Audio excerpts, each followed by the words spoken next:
Good morning, friends. Today's t-shirt, Dharmak and Jalag at Tanagra, September 1991. And if you don't know what that means, I'm not going to tell you. Actually, it's a really good episode of Star Trek The Next Generation called Dharmak, and it's complicated to explain. Before I start, I want to remind you that we're having our retreat this weekend, and there's probably still time to sign up, but it's probably getting really late. So look into that. And my podcast is up. So the Letters to a Dead Friend About Zen podcast is up, and you can get it on Spotify, you can get it on iTunes, you can get it on Podbean. It's probably available in other places. I don't know, but I'll leave some links below. It's also available on YouTube. So I put it up yesterday, the episode 1 on YouTube, and I'll continue to put the episodes on YouTube a little bit after I put them up on other platforms. So you can watch them here, although there probably won't be visuals. I think for episode 2 I might have some visuals, but we're working on that. So I've been getting a lot of emails lately asking me about an article that just came out in Lion's Roar about violence in Buddhism. And when I first heard about this article, when somebody sent me the link and the title of it, I said, I don't know if I want to read that. The only way I can think of that you could justify this idea that Buddhism is violent is due to the fact that there really isn't a canon of Buddhism, except maybe in the Theravada tradition. But most other forms of Buddhism don't have a limited set of documents that they say these are the authentic Buddhist documents. There's no sort of equivalent of the Bible or the Quran in Buddhism. Because there is so much literature that can be defined as Buddhist literature, this means you're bound to find all sorts of things in there, and you pull out those things, and then you can present Buddhism as if it's a violent religion, probably. I don't know what's in there myself. There's so much.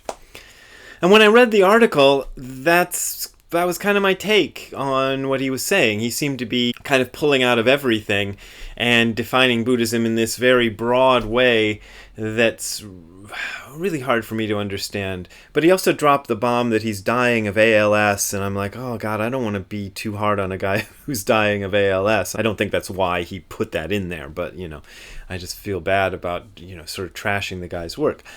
But the question seems to center on what's real Buddhism and what's not.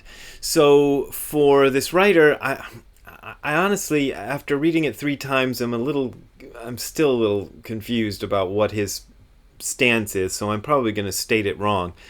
But it seems to be that he believes the institutions of Buddhism are Buddhism.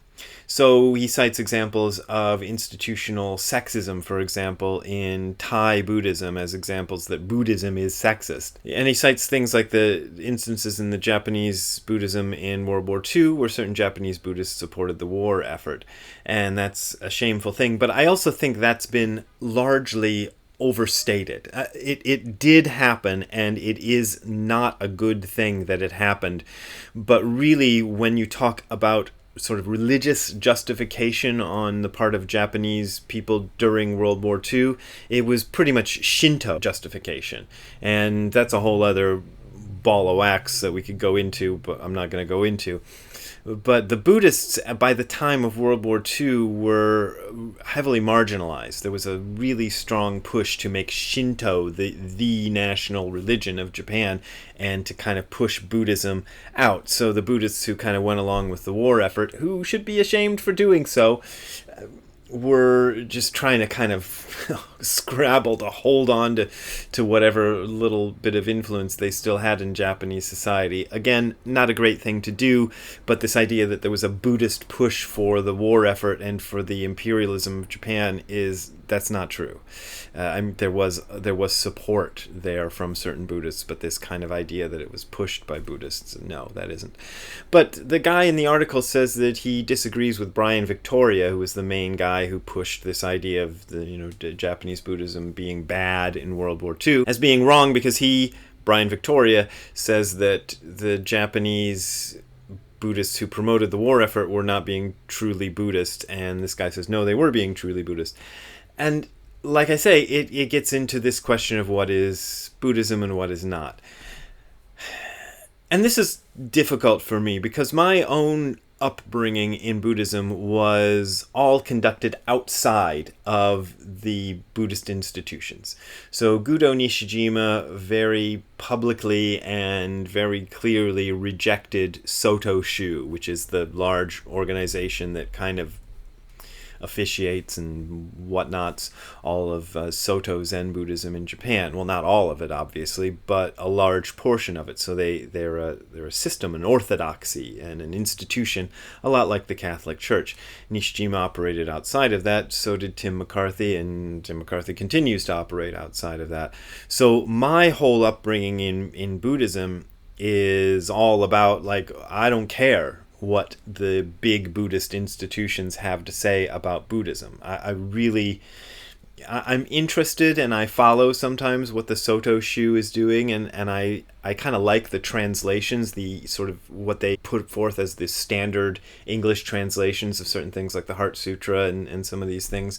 I think that's okay, because you can always consult alternate translations, but having a standardized one means that you don't have to rememorize it every time you go to another temple, which is real convenient for me.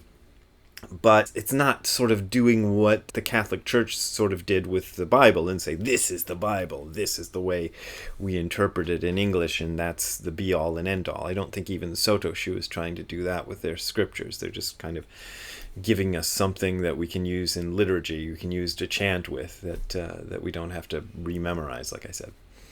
So I'm not really down with this idea that Buddhist institutions define Buddhism. And yeah, there's been violence and all sorts of other unfortunate things that have come out of Buddhist institutions. Still, I would say, and I've offered this challenge before, that Buddhists are generally better than other religions have been. If you kind of look at the history of Buddhism and compared to the history of especially Christianity and Islam, there's a lot less sort of where you can see that Buddhism has been the push for a war or some atrocity. That's happened, but it's happened far less often. And I think that's because of the core of Buddhism is good stuff. You know, there's not much of this sort of holy jihad or Abraham killing his son, or, you know, some of the things that even Jesus is reported to have said. There's not a lot of that stuff in Buddhism. But of course, if you troll through the vast trove of Buddhist literature, you can certainly find some of that. So I don't know if that qualifies as any sort of definitive or final take on this article, but it's kind of my gut reaction to it. I don't think the case has been made that Buddhism is inherently violent, and I still hold to the idea that Buddhism is at its core less violent than most other world religions. For what that's worth, I don't know. Anyway, as always, my Patreon and PayPal links are below, so you can send donations. And if you're a Patreon member, you are getting those podcasts first. That's my one little perk. Well, I'm going to try to do a few more, but that's my perk right now for Patreon members, is you get the podcasts earlier. And I just put up episode 2 on Patreon this morning. It'll be up on the other places where one gets podcasts soon. I'm not sure, because I got to get ready and go on this retreat, so it might be after the retreat is over. But anyway, it'll be up there pretty soon. I'm trying to do an once every 2 weeks schedule. So listen to those, enjoy those, donate to me, do all that stuff. Put likes down there. I think it helps. I don't really know what it does, but that's always nice. See you around. Have a good day. Bye.